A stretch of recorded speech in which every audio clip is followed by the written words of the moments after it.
Joining us now, NBC News Capitol Hill correspondent Melanie Zanona, also with us, NBC News legal analyst Misty Marris. Mel, I'll start with you. Gates published his opening statement on his website, so we've seen that. What do we know that he said there, and how about lawmakers? Have any of them said how it's going so far?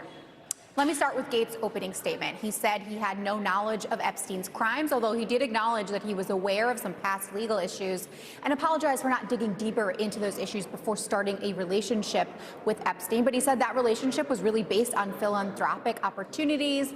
And he also said that once he did cut ties with Epstein, that Epstein tried to use personal information against Gates. I want to read you part of that opening statement. He said, "Our interactions ended in December 2014. It was after this that I learned Epstein had become aware of sensitive information about my personal life, including the fact that I had been unfaithful in my marriage. Epstein was working to use information about my infidelities to pressure me to re-engage with him." Now, in terms of how it's going, lawmakers, there's a lot they want to know. And so far, it seems they are getting some answers, even though the top Democrat on the committee did acknowledge it's getting a little combative in there. Take a listen. I think any witness on occasion is going to be a little combative. He is pushing back on certain things. I think you'll see that in the transcript. But he's answering the questions, and so I think that I think he is being cooperative in answering the questions, but he's certainly pushing back.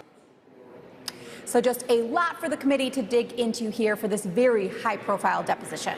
Mel, thank you. Misty, let me bring you in. Could this kind of interview behind closed doors with the committee create any legal troubles for Bill Gates? Yeah, there's always legal risks sitting down for one of these interviews because they're under oath. So there's the penalty of perjury. There's also the ability to take information that's received in the course of the interview and continue an investigation wherever that may lead. So that could potentially, depending on what's discovered, lead to referrals to the DOJ. And also keep in mind, these interviews are a bit different than what you see in a court of law, where there's a lot of limitations to the questions. There's a lot of space to ask many different questions, really, really broad. So there's definitely risk in sitting for an interview. Yeah, in that room, the congressmen and women can just ask whatever they want to They don't ask. have those limits like you do in a court.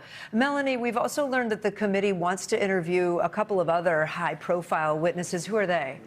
That's right. That's Alan Dershowitz. He was Epstein's former lawyer. He has indicated that he would be willing to testify. And then acting Attorney General Todd Blanche. That one's interesting because Democrats had been calling for him to testify after Pam Bondi, the former AG, told the committee that most of the decisions about how to make redactions and how to release some of the Epstein files were really up to Blanche. Now Republicans, though, joining those calls for Todd Blanche to testify, saying they want to bring him in front of the committee next month. Mel Zanona, Misty Marris, thanks to you both.